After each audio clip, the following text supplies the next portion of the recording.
Force of Wills has his ways to fight this combo, I think is at something of a disadvantage in the first game. Oh, I absolutely agree. Reanimator actually was the nail in the coffin for Stoneblade before, when it was Grizzlebrand everywhere in that Grand Prix. Pretty much wiped the floor with Stoneblade, so you pretty much have to play some kind of graveyard hate, but Joe Bernal is, you know, I haven't seen Reanimator in a while, so he's probably like, these 2 relics are good enough for me. So Dustin starts off the action with a Marsh Flats and a Lotus Petal, passing the turn back to Joe. Joe is playing an Underground Sea and a Thoughtseize, and this will prompt a response from Dustin. Probably going to see a Brainstorm if he has one.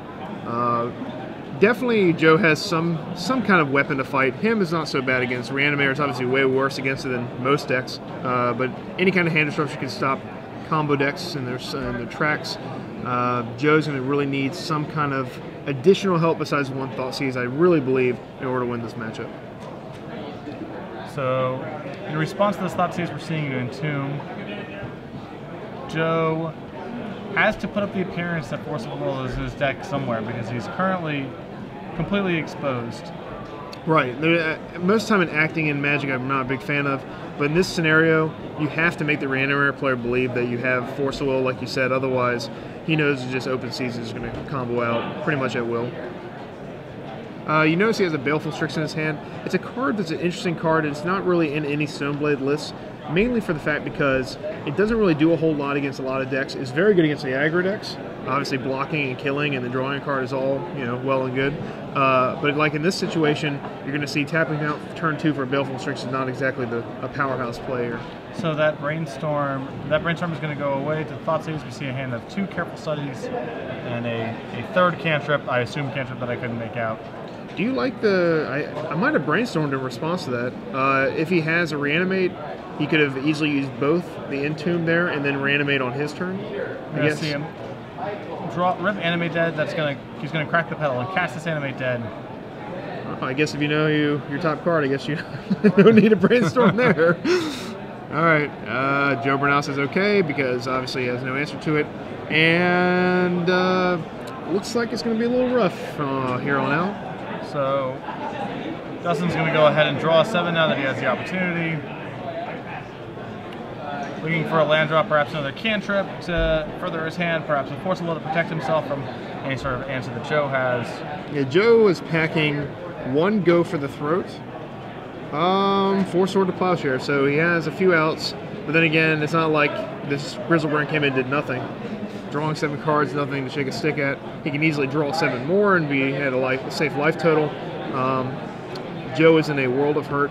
Definitely going to need some sideboard help, and you know, looking at his board, like you said, he really just doesn't have that much, so you might need to get a little lucky after sideboard with a timely Force of Will here.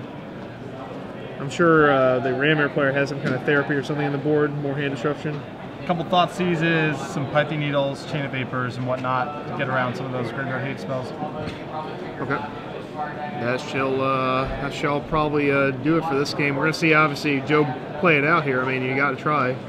But Grizzlebrand, life linking, replacing the life you used to actually draw the cards is going to get pretty rough for Joe here. So, with a careful study here, again, if I'm in Dustin's spot, I'm willing to dig pretty hard to try to find another piece of protection for your Grizzlebrand here, whether it be a Thoughtseize to attack Joe's hand, or a Force of Will, or even a Daze. Just another little bit of protection. Right, yeah. I mean, there's no reason not to, because you know Stoneblade can't really dish out any damage.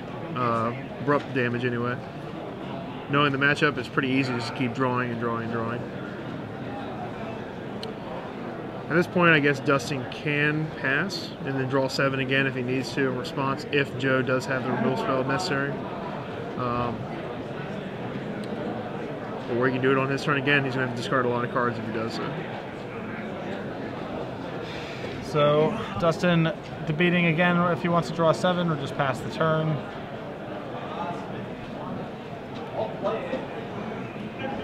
Cracks the pedal. Goes for a Reanimate on what I believe is Elisnorn, if I'm not mistaken.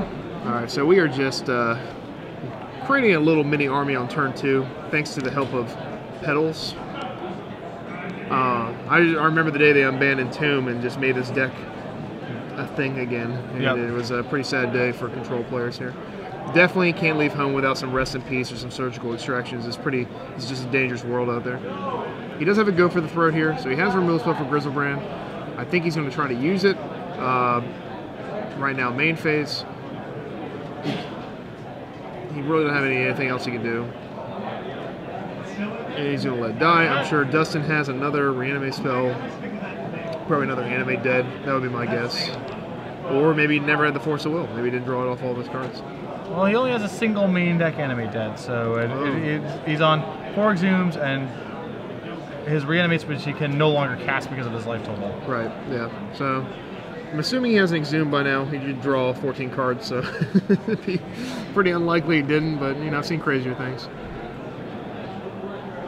So Dustin can't really see his hand. Probably either sitting on, I see a show and tell, I think, so he might have just another Grizzlebrand in hand, or an Exhume. I mean, there's a million things he could have. It looks like he's about a careful study here.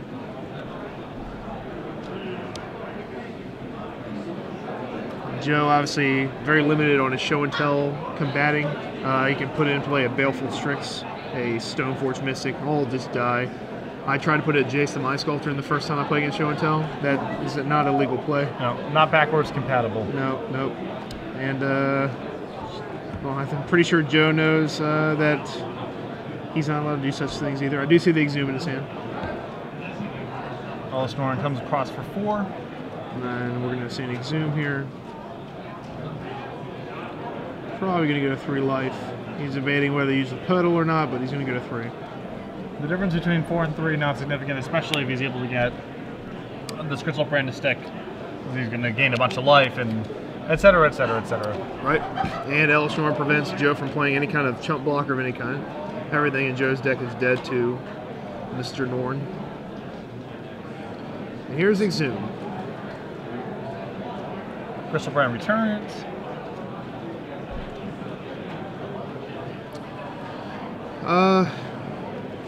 Joe is staring down the barrel of a gun here. So not much can be done.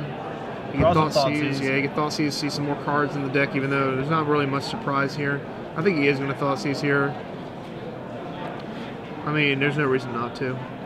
And if the card he drew was Source of Plowshares, he'd actually have a reasonable shot because he has Snapcaster for Go for the Throat. He can start getting some of the stuff out of the table, but without drawing another kill spell, the Grizzlebrand is very likely to take the game over. Oh, here's a Strix. He's going to see if he can find the sword here. Dies immediately. Finds in the land, and that's a concession. So, as predicted, Dustin up a quick game. Joe's deck really more metagame to fight other, normal decks, for lack of a better word, through Deathblades and Esperblade Mirrors of the world. The fair decks, as people like to refer to them as, decks that have to actually deal lethal damage to you or Jace you, if you consider Jace fair. But Joe's going to go straight to the board and bring in a couple relics, 4 Force of Will, 3 Flusterstorm, all coming in because he has plenty of dead cards to take out. I've learned that, and actually, Sword of Feast and Famine is actually a kind of interesting dynamic in this deck. I played against a Choa a while back at a Grand Prix, and I had Lingering Souls out, and I was hitting him and putting the souls, equipping the other one. He could never hit me with Grizzlebrand, so he was never able to connect with life. Obviously, it requires a lot of mana and setup, but when you go to sideboard, Dustin's more likely to play around cards, and is likely to be a later reanimate, so I can see the Sword of Feast and Famine coming in here. Sure. I mean, it certainly has to be an upgrade over his other pieces of equipment, right? If he wants to keep in Stoneforge Mystic, certainly the sword has to be an upgrade over either Umazada's GT or Batterskull. Definitely the GT. GT's coming out. It has no relevant use after game 1. Batterskull's still decent, I guess. Definitely better than having 1 equipment. I never like going down to 1 equipment. So on the other side of the table, Dustin has a variety of basically resistance he can bring into other people's resistance. He has a Surgical, 2 Show and Tells, 4 Pithing Needles, 2 Misdirections, 2 Chain of Vapors, 2 Thoughtseizes, a Flusterstorm, and an Angel of Despair. I don't exactly know what breakdown he's going to want, but he wants a mixture of cards to answer Relics and Tormod's Crypts, opposing Extirpates and Surgical Extractions. Not that you can respond to Extirpate, but in the post-board games, he's much more likely to be playing against anti-graveyard stuff, and his sideboard reflects that. It's very little about proactively forwarding his plan and more about answering cards he anticipates seeing. Absolutely. And Joe knows this, so he has a much easier time. He's boarding a bunch of garbage cards. Let's look at the list here. Things like Engineering Explosives, pretty bad. Things like Jitte coming out. Baleful Strix, pretty much a non-player in the deck. I mean, if you like cantripping cards, they're fine, especially bringing Sword of Feast and Famine. I still don't like the full set. A bunch of those can come out. Sword of Plowshares, a lot of times when it resolves Grizzlebrand, you're already in a world of hurt anyway. You definitely don't want 4 swords in there. Maybe shave down to 1 or 2. But those easily come out too. And then Vindicate, of course, is a very slow card. Pretty much just strictly worse than Sword of Plowshare here. So he has a lot of removal he can board out, and he's going to be able to bring in all that hate. So I don't think Joe is a favorite after board, but he definitely went from a 10%er to at least maybe a 40-50%er. Do you like Lingering Souls in this matchup? Not really. Like I said, I only like it with Sword of Feast and Famine with that dynamic going. I definitely board out maybe all 3. 2, maybe leave 1 in. He doesn't. The reason why mine was a little bit better because I had Therapy with mine, so I would Intuition for Therapy, Lingering Souls. So I'd always leave him 1. He doesn't have Intuition, so I can see boarding all 3 Lingering Souls. Sure. I guess Baleful Strix in this situation strictly better than Lingering Souls because I'd rather draw a card in the dark than actually have a little more power on the board. So, Joe, with a lot of cards to bring in and no shortage of mediocre or worse cards to take out. Right, yeah, and we're going to see definitely a more fine-tuned list after board. Also, I noticed another noticeable difference. He's playing 24 land compared to my 22 land list, and obviously my list is I've been playing for years. I copied Tom Martell's pretty much from the Grand Prix he won. 24 land gives you some. There's definitely some pros and cons. I see 3 times Creeping Tar Pit, another card pretty good with Sword of Feast and Famine. So he really doesn't need to lean on the 1/1 flyers to make his equipment effective. Yeah, his deck. All these changes are very much dedicated to beating other fair decks. And if you've been paying attention to the Star City Invitational and Open coverage over the last couple of months, Deathblade's been a very popular deck amongst the more successful competitors on the circuit. Esper Blade is, of course, always a very popular deck at these tournaments, and so not surprising to see a list this metagamed. I haven't really seen an Esper Blade list this extreme in terms of the matchup it's trying to fight and the matchups it's ignoring. But it is a reasonable metagame call given the last couple of months of the Open and Invitation series. I agree. I mean, he's obviously playing cards that are meant to beat the decks that have been winning a lot of these tournaments. The thing about Legacy that I've noticed, though, especially for Joe who travels a lot to these tournaments, it's hard to play the same metagame in Legacy twice. If I'm an average Legacy player and I built my Dredge deck from the ground up, I am not cashing in my cards to play a different deck. I am playing that Dredge deck.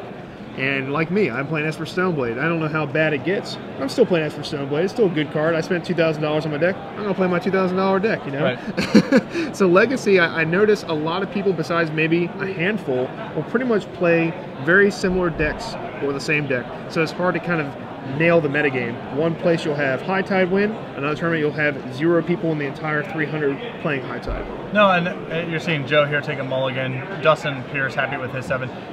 It is, I bring up this point a lot while I'm doing coverage, is there's just, like you mentioned, way less flexibility with the decks that can get built because there's very few people who said, oh, well, Rug's doing well in these events, I'll go get my Tropicals and my Volcanics and my Wastelands and my Tarmogoyfs and my Force of Wills.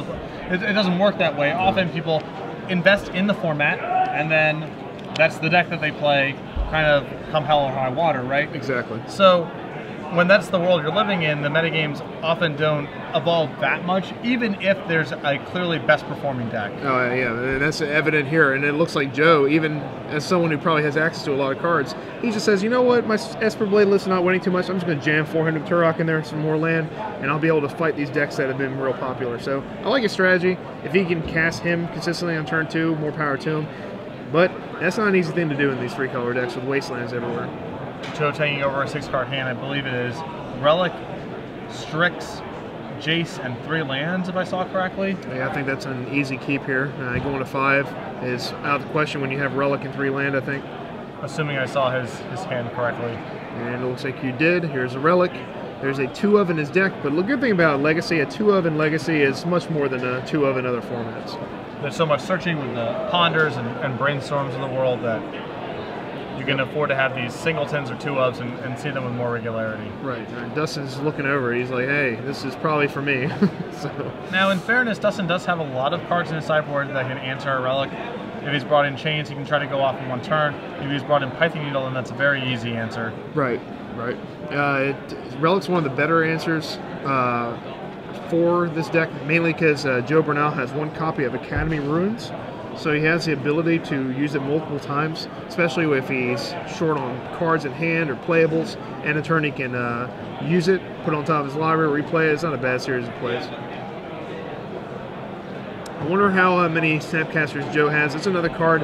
I think it's he plays 2 in the main deck. When I bring Graveyard Hate, even in Standard, I'd never board out Snapcaster anyway because each one individually are good. Together, they're not the greatest, but at least you have one or the other. Dustin contemplating what to do here. And he has Python Needle for Relic, so a great response. Dustin, pretty good here. What do you think? Very powerful response from Dustin. Right, and now we know that Joe, he has a Force of Will. He plays, is that 2 Scrublands? Yes, that explains why he tanked so long over the hand. He was missing blue mana. That Force of Will is probably the best non-blue land he could have drawn there. It protects him. Obviously, if Dustin has a Thoughtseize prior, Joe is in a world of hurt here. If he doesn't, he has that Force of Will protection. The Snapcaster Mage again. We have a swamp here. All right, now we're seeing the clear detriment of playing. I play 1 Scrubland, and I often think that's too many. Playing 2 Scrubland here when you're playing a deck full of blue cards, definitely a rough situation. I can't remember the last time I was stuck on Scrubland. So Dustin has a lot of time here, although he appears to have nothing to do. Recently in the last Invitational too, I've seen Deathblade, how powerful the deck is, still just lose to its mana, and that's when you have to really question what you're going to do. Deathblade, twice as powerful as Stoneblade, probably, but twice as risky, I think. So you're looking at a hand here of 2 Gristlebrand's, 2 Exhumes, a Petal, and a Force of Will. Reasonably powerful hand, but no way to get anything in the graveyard. He's missing a Careful Study, an Entomb, something along those lines. Right, I think he definitely takes Exhume here because he has Snapcaster. If he draws a blue land, he will take the other Exhume, and then he's pretty much in clear sailing. He would have to dodge not only ways to get things in the graveyard, but another reanimate spell Dustin would need in order to go off. Yeah. So you definitely take Exhume here. You might look at Force of Will once, but then you look away. This Exhume's a much better target to take. If Joe left in Vindicate too, it's also a pretty good card against Python Needle to stop the Relic from being shut down. I'll be interested to see if he has that card. And he has access to the mana, so if he draws it, he can cast it. See what Joe wants to do here. I lean in your camp of taking Exhume being the best path. Yeah, the Force is not too scary. He doesn't have a blue card, and you're not really worried about him. He'd have the only blue cards he has are pretty much the cards that put Grizzlebrand in the graveyard with Careful Study or Brainstorm, which is insane. And if he's willing to pitch that to Force, you're not too upset about it. Yep.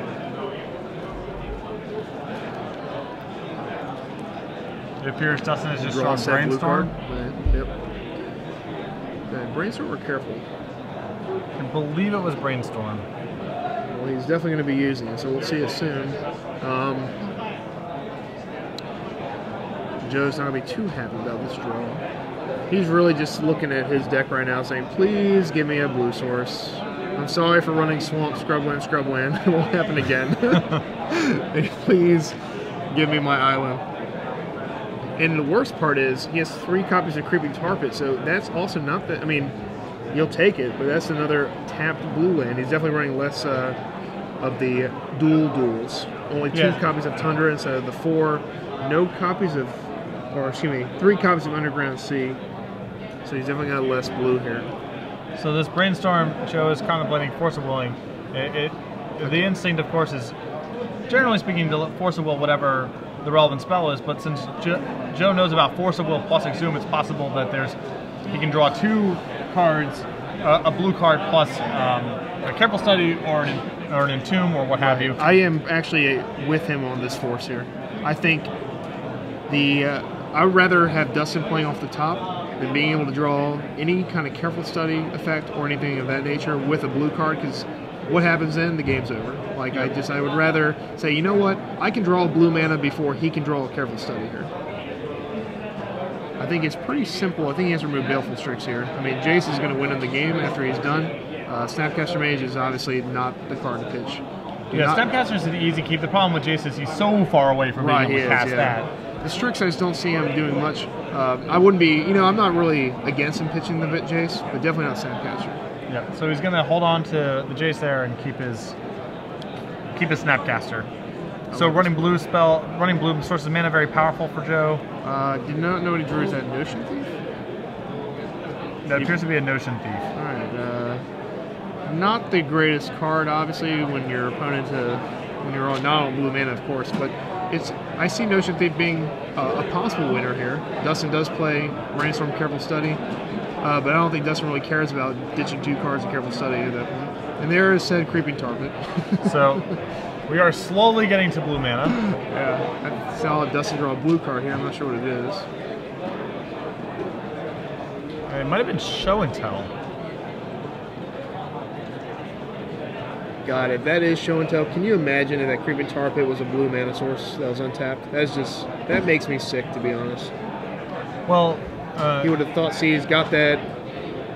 Actually, he couldn't have got it. Show and Tell doesn't matter, never mind. Yeah. If that was a careful study, I'd be sick. I'm sorry.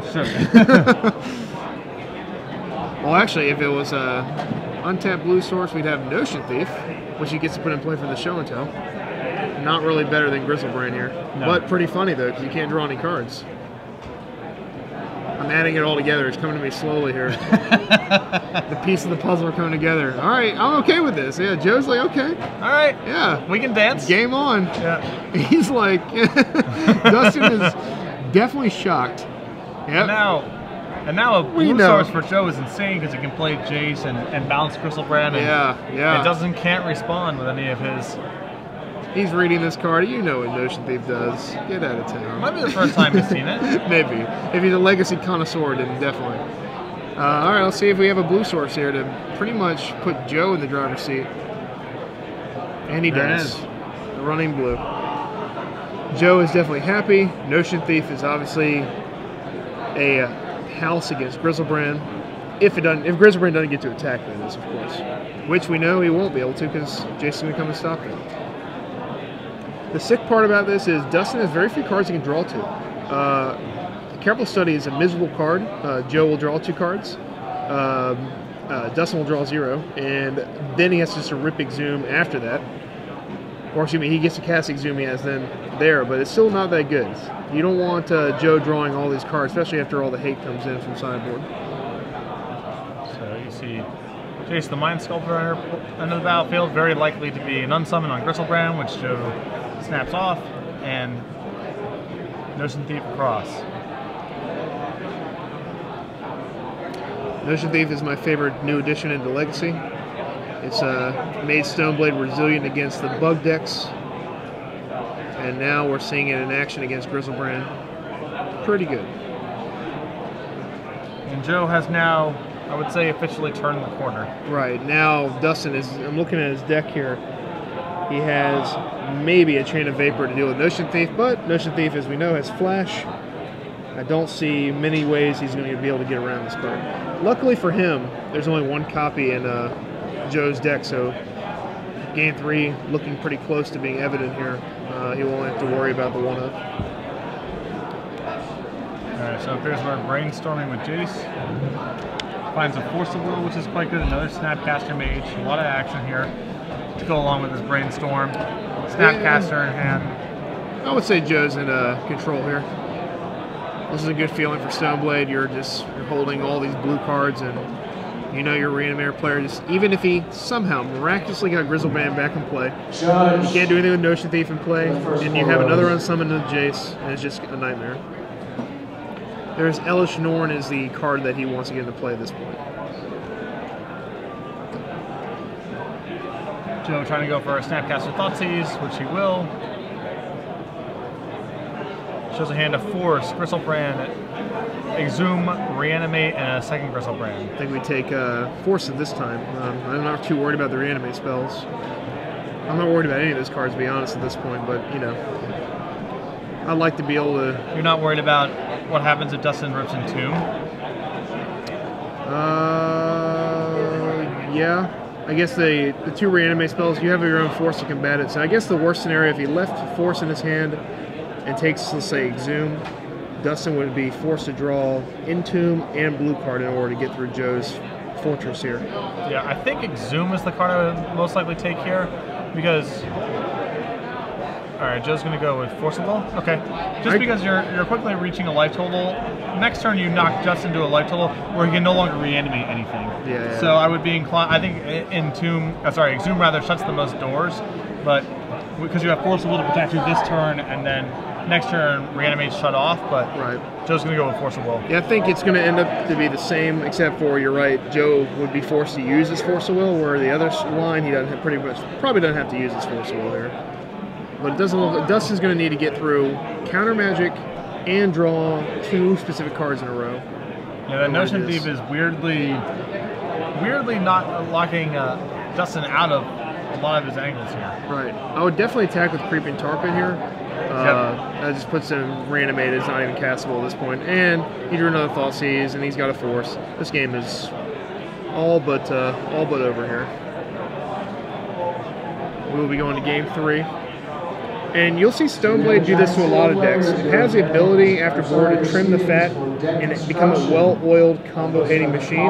Even though Joe doesn't have a lot of combo hate, he still gets to cut all those garbage cards and bring cards that do things. So every card he draws is live and impactful. Two-headed giant seal. Please find your seats for deck construction. And he will follow our advice. Send in the team. And that will be it. So the mixture of Notion Thief and Jace take care of Griselbrand, and Joe eventually finds blue mana and is able to win the game fairly easily once he's assembled his Jace and stable board and a little bit of hand disruption and what have you. Okay. And it's pretty much that Notion Thief kind of shocked us a little bit. We saw it. I don't know how I missed it because it is obviously an easy answer to Griselbrand.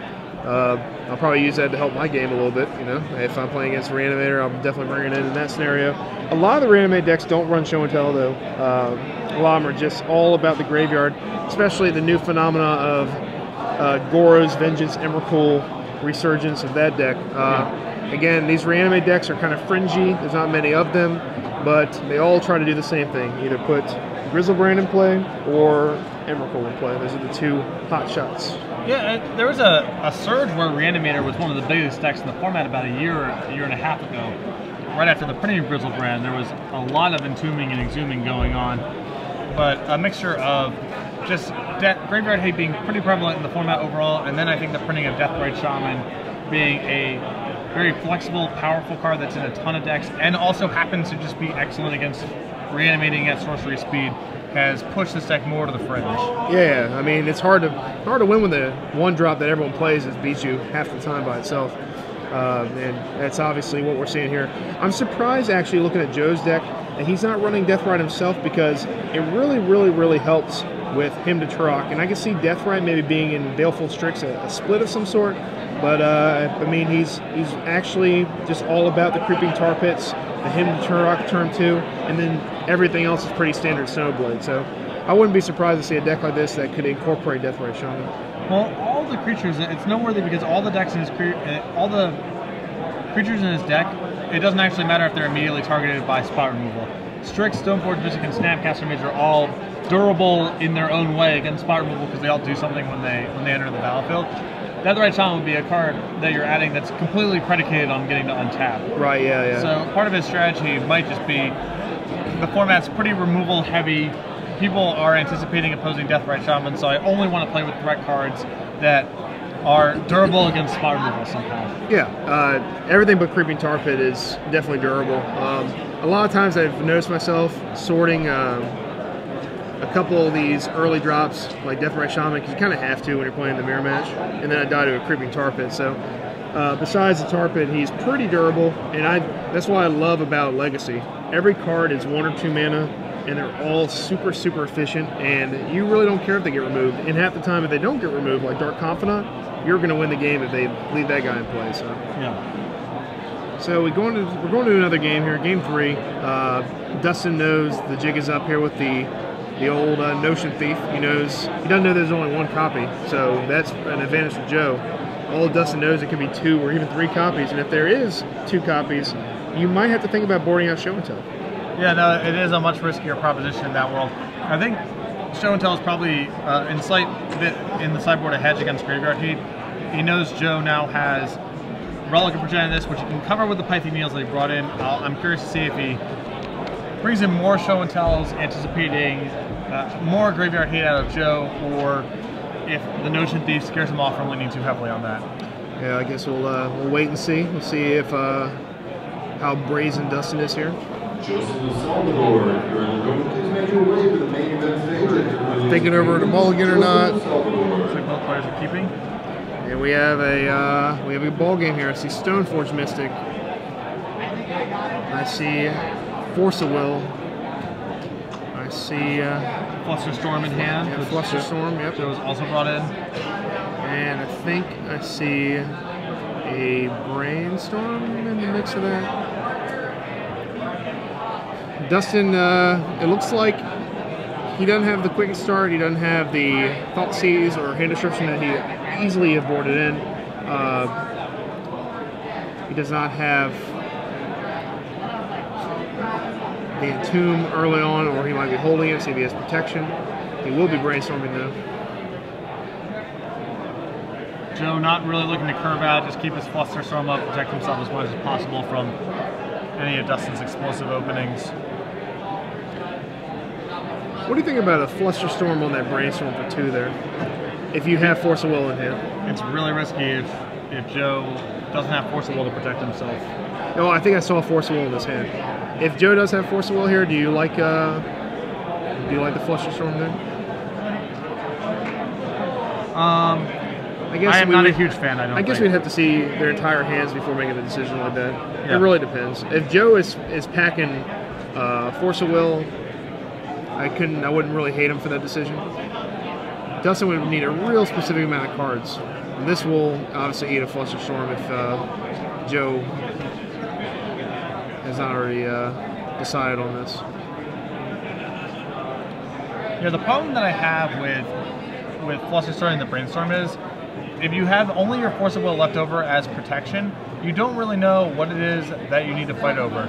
Right. So there's a Storm trigger on the stack here. This is going to counter. We can't fight over that with a Force of Will, as there's basically 2 copies of Flusterstorm being cast. 3 copies. 3 copies, rather, yeah. We got a ton here. That is countered to death. But the problem, I think, in Joe's position of letting him untap, or Flusterstorming the Brainstorm, is you don't necessarily know what you need to Force of Will, because you don't know if you need to fight over the thing that's putting stuff in the graveyard, or if it's the one reanimated spell that you're fighting over. Right. You don't really have enough information, so I think that you need to save the Flusterstorm for just a piece of real action, not a cantrip. Yeah, I agree. I think if he has a 3rd land here, he's going to be May the Shakes. I see Snapcaster. Snapcaster and Flusterstorm are good buddies. Automatically makes it a miscalculation. Plus whatever they play would make it a mana leak. I think it's a pretty good interaction. I see he has Baleful Strix. I don't know if Joey even has a 3rd land here. We're about to find out here, but Like you say, Joe playing a lot more lands than the conventional Stoneforge decks. He's all the way up to 24. right. 24 is a heck of a lot in a format where the average mana cost is 1 point something. So Dustin's going to go for Show and Tell. All right, so here we go. If Dustin has a Force of Will to back up against Joe's Force of Will, I don't think Joe has Notion Thief in hand. It's going to be a real uphill battle here. But Stoneforge does come down. Stoneforge gets Feast and Famine. He can play Baleful Strix to hold back the Grizzlebrand. Still not a great proposition for him. It's much better to leave Grizzlebrand in your hand rather than fighting against it on the battlefield here. Dustin already showing that he's going to force back here, which is put 2 cards down. That's a subtle thing, but that gives Joe a lot of information. The Show and Tell is going to resolve. All right, well, Dustin, he had it. He had the Entomb, which could have been the bait, because Dustin only has, what, 2 cards left in his hand?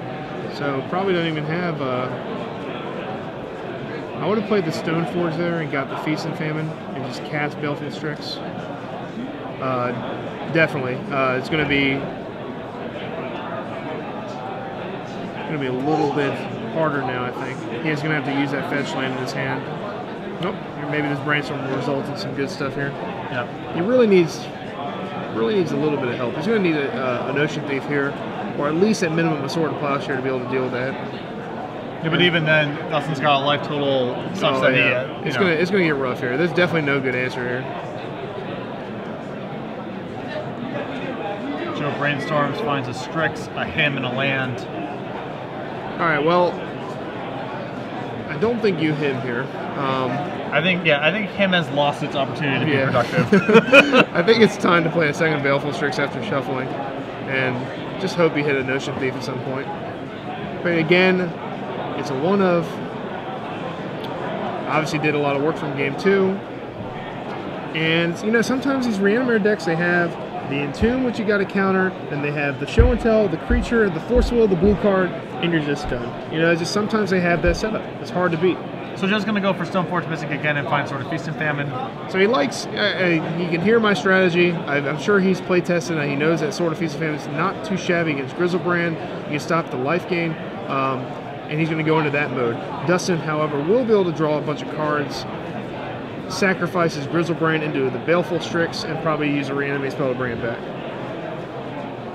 Also, Dustin also has Pithing Needle in hand, and possibly more in his deck, so he can cover the sword that way as well. Right. I did not see the Pithing Needle. That's definitely going to be a decent answer to this Sword of Feast and Famine. The pro black on that sword is what makes this great. Obviously, when you think about Reanimator, you don't really want them discarding cards at will here, and untapping your land's not the most effective unless you have a few hand disruption spells. But the pro black will stop Grizzlebrand's lifelink and give Joe a chance. Sadly, Apply the Needle will stop all that. It's really an interesting feature of Legacy that there's a lot of decks that are about getting Grizzlebrand into play, and they have all these different setups and ways to go about doing it, and stuff they're looking to draw, but the conclusion is almost invariably the same one. Right. It used to be a little bit different. Remember, we went to a Richmond Open. Actually, it was a 5K back in the day, and my buddy was playing Mono Red, and I was watching the match, and his opponent went turn 1 Iona, game 1, turn 2 Iona, game 2. So pretty tough for Mono Red to beat that. Yeah, I have not batted a good average against Iona in play in my years. It's real tough. But Grizzlebrand obviously a lot better than Iona. Against Stoneblade, Iona on white stops sword, but then you just get Jace bounced. So it's not real. It's not a real finite answer. Dustin looking for something specific. I'm not sure if he's looking for a way to get perhaps Ellisnorn into his graveyard and Reanimated to really sweep up what's left over here, or. Yeah, that would do it though. I mean, we know that Joe's pretty much on life support here, but I think he's going to do the crash into Baleful Strix and then reanimate if Joe decides to block. I think he blocks. I mean, there's no advantage for the Strix unless he plans on using that sort of Feast and Famine next turn on the Strix, which I can see. Well, he can't do it on the Stoneforge. He needs to have another creature left over already in play to assemble what you're talking about. Yeah, so he's probably going to just take the 7 then, and then hope to equip the sword. Dustin, having the Pithing Needle, knows he can just play it and stop that from ever happening. All right, so we got some thinking here. Looks like Joe's accepting his lumps. He's trying to get his mana or his life straight. He used a fetch land last turn. He's not at 20. I believe he's at 18. He's used a fetch land and he's forced once. Yeah. And after 7 points of damage, gets knocked back down to 11. Dustin drew his 14 cards at the solid life total of 10. This is bringing back nightmares of just losing to the same deck over and over. It's just a tough matchup, and that's why I've had to crank up the Surgicals and crank up the sideboard hate. Just unwilling to battle against this deck without some kind of full package. Alright, so we're going to get a Pithing Needle here. Seems very likely that it's naming sword, but Right. I do not know for sure. Could name Stoneforge. I definitely would not advise for that. I don't think he's afraid of Batterskull at all, so definitely just name it. Thought Seize. Maybe he'll name something else. You can just take the sword here. I would have thought Seize first, and then it gave you a little information. Then you can Pithing Needle, but Yeah. I think when Dustin's so this far ahead, I think he can care less. Well, I think he has a second Pithing Needle, so I think he was willing to use that on a force to have the Thoughtseize resolve. Right. He's got obviously a lot of cards to play with here. Yeah, I think Joe, if we're forcing Pithing Needle, I think we're pretty dire straits here. All right, so we have a second Pithing Needle. I can only assume one is on Sword of Feast and Famine. The other one might be on Jace the Mind Sculptor. That's what Jace would be a reasonable card to name for sure. Yeah, I don't think Creeping Tar Pit's going to do it. Obviously, he's going to. He is an 8, so. However, Gristlebrand, life linking, knows Justin has no answer in his hand, immediate. It's pretty relevant to name Jace here. It's on Jason Stoneforge. Oh, okay, so he did name Stoneforge. So he can actually cast a Feast and Famine. And then possibly right use on time, a Jace off the top for Joe. Nice top deck, Joe. Pretty lucky. Wish it was in a different circumstance, I'm sure. So I think we're casting our Sword of Feast and Famine this turn. He could attack with Creeping Tar Pit. I don't think that's really going to do much. It's possible Dustin has a third Pithing Needle in his hand, and this is why he's named Stoneforge instead of Sword to either induce Joe to spend his entire turn casting the sword, or to have Joe sculpt the line to play, assuming that he gets the sword next turn, and then locking that out as well. Oh yeah, if he has a third Pithing Needle, then he is definitely doing the right plays here. I mean, you could just pretty much go willy-nilly here and name it whatever you want with the first one. I think Joe, I mean, he doesn't really have much option here. He's going to cast Sword. He's going to probably attack for 1, 2 damage. I don't think he can hold back. I don't think he can block here. I think he has to go all in on this. I'm going to Sword play. It's being forced. Okay, so it's another possibility. I think he definitely should just name Sword of Feast and Famine then and said forget it and save that force roll. That Stoneforge is quite the sissy without proper equipment. It is just a squire. He's a squire. Little squire boy can't do much without his equipment, without his toys. All right, Dustin, driver's seat, Grizzlebrand, lifelink. Joe will have a couple turns to answer.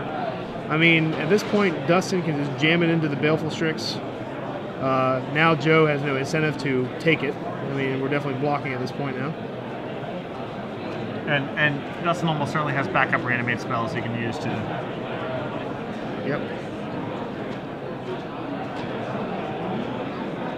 So Dustin's going to go up to 14. This is where Surgical is just so good, and if Joe had it in his list, it would be superb. It's when you Thoughtseize turn 1, you just take the Grizzlebrand, Surgical it, and then you just relax, kick your feet up on the desk for the rest of the match. Battle against an Elishnorn here or there, have a good time. Well, I think Joe's sideboard is probably much more dedicated. The relics are probably much more about beating decks like Rug and Loam decks than being dedicated anti-reanimator. Oh, yeah. See, that's where being stubborn comes in handy. Oh, there's 5 people playing Reanimator? I hope I play against one of you guys. Got your number right here.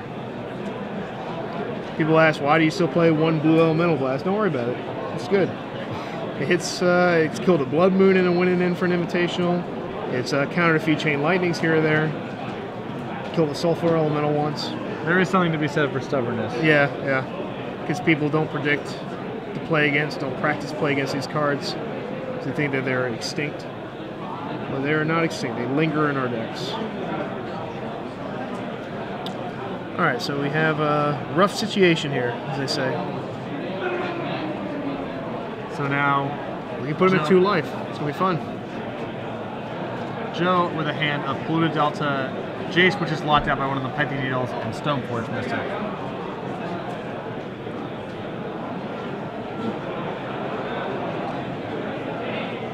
If only we had a Go for the Throat in our hand.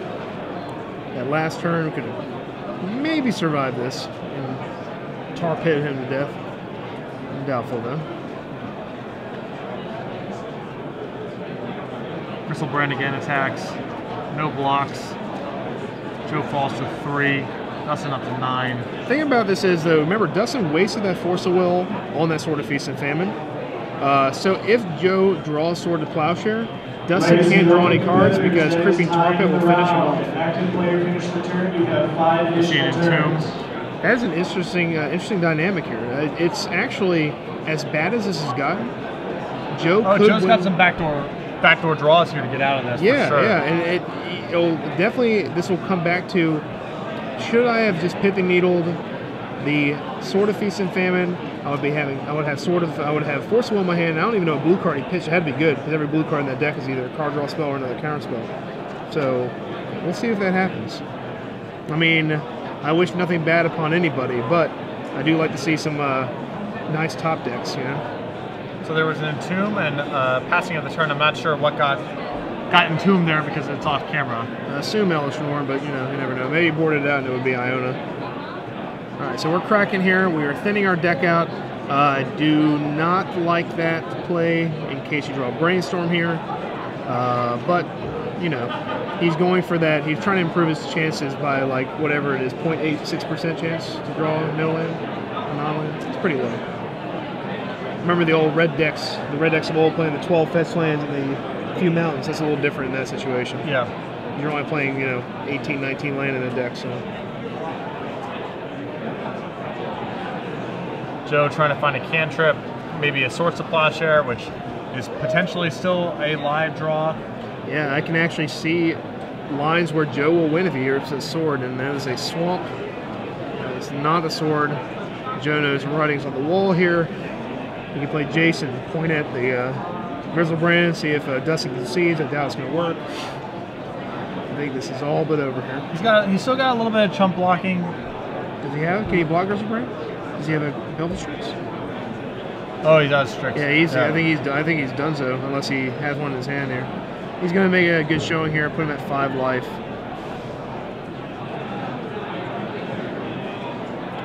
Yeah, but we know what's up.